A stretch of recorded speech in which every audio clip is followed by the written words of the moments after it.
ఈ రోజు తెలంగాణ రాష్ట్రంలో ప్రజాపాలన మొదలైంది. 6 గ్యారెంటీలను అమలు చేసే విషయంలో 5 గ్యారెంటీలను అమలు చేసి తొందరలోనే రైతులకు 2 లక్షల రూపాయల రుణమాఫీ జరుపుకొని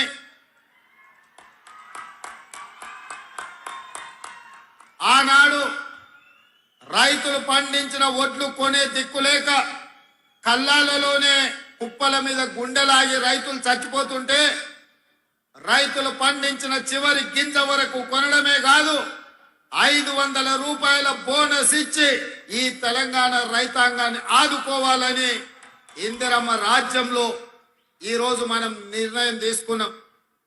మిత్రులారా, ఆదిలాబాదు అడవి బిడ్డలంటే ఆనాడు తెల్ల దొరలపై వీరోచితంగా పోరాటం చేసిన రామ్జీ గోండు తిరుగుబాటుకు పునాదులు వేసి ఆనాడు తెల్ల దొరలను తరుముతుంటే కుట్రపూరితంగా రామ్జీ గోండును నిర్మల్ జిల్లాలో ఉన్న 1000 ఊరుల మర్రి సాక్షిగా 1000 మందిని ఆనాడు ఉరిదీసిన ఆదిలాబాదు బిడ్డలు పౌరుషాన్ని వదులుకోలే.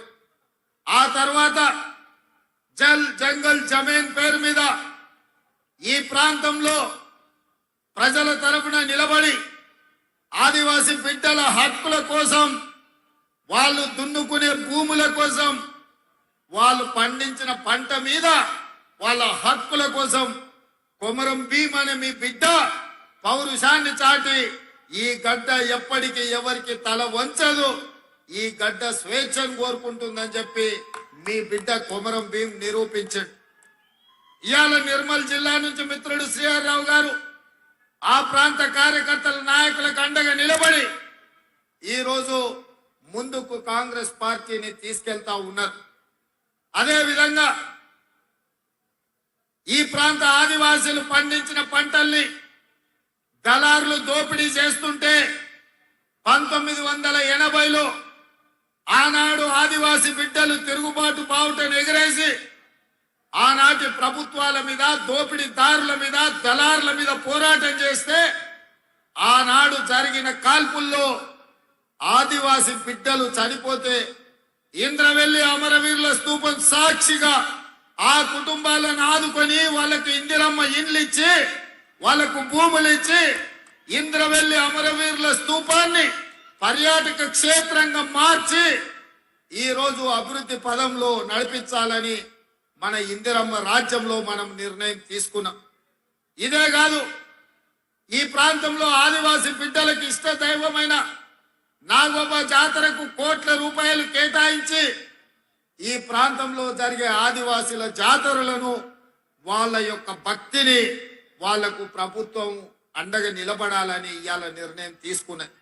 ఇదే కాదు మిత్రులారా, బోత్ ప్రాంతంలో మా మిత్రుడు మళ్ళీ చెప్తున్నాడు, అన్న కుప్తి ప్రాజెక్టు గురించి నువ్వు చెప్పాలి, ఆ ప్రాంత రైతాంగం ప్రతి ఎకరాకు నీళ్లు ఇవ్వాలి అనంటే కుప్తి ప్రాజెక్టు కట్టాలి, తద్వారానే ఎడారిగా మారుతున్న ఆదిలాబాద్ అడవి బిడ్డలకు నీళ్లు వస్తాయి, ఈ భూములు బీళ్లు మారుతాయి, ఈ భూములు పచ్చని పైర్లతోని ఇవాళ పంటలు పండుతాయని చెప్పి వారు చెప్పారు.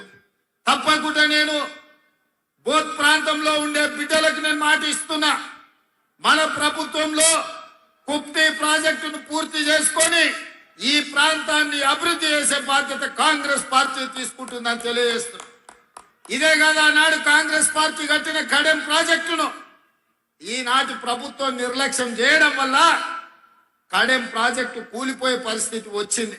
ఎంబడే మనం వచ్చిన ఎంబడే కుప్తి ప్రాజెక్టును ప్రారంభించాలని, కడెం ప్రాజెక్టును మరమ్మతులు చేయాలని ప్రాణహిత చేవెళ్లలో భాగంగా తుమ్మిడి ఎట్టి దగ్గర ప్రాజెక్టును నిర్మించి ఈ ప్రాంతానికి నీళ్లు ఇవ్వాలని ఈ రోజు కాంగ్రెస్ పార్టీ ఆలోచన చేస్తుంది. మిత్రులు, మాజీ మంత్రివర్యులు, శాసనసభ్యులు వినోద్ గారు ఇక్కడ ఉన్నారు, పెద్దలు వెంకటస్వామి కాక నాడు ఈ ప్రాజెక్టును కట్టాలి, ఈ ప్రాజెక్టుకు డాక్టర్ బాబాసాహెబ్ అంబేద్కర్ పేరు పెట్టాలి అని పట్టుబట్టించి ఆ ప్రాజెక్టును తుమ్మిడేటిలో ప్రారంభించి డాక్టర్ బాబాసాహెబ్ అంబేద్కర్ గారి పేరు పెట్టాడు. మరి కేసీఆర్ గారికి కాక వెంకటస్వామి మీద కోపమో లేకపోతే డాక్టర్ బాబాసాహెబ్ అంబేద్కర్ మీద పగనో నాకు తెలియదు, ప్రాజెక్టు డాక్టర్ బాబాసాహెబ్ అంబేద్కర్ పేరును తొలగించండి.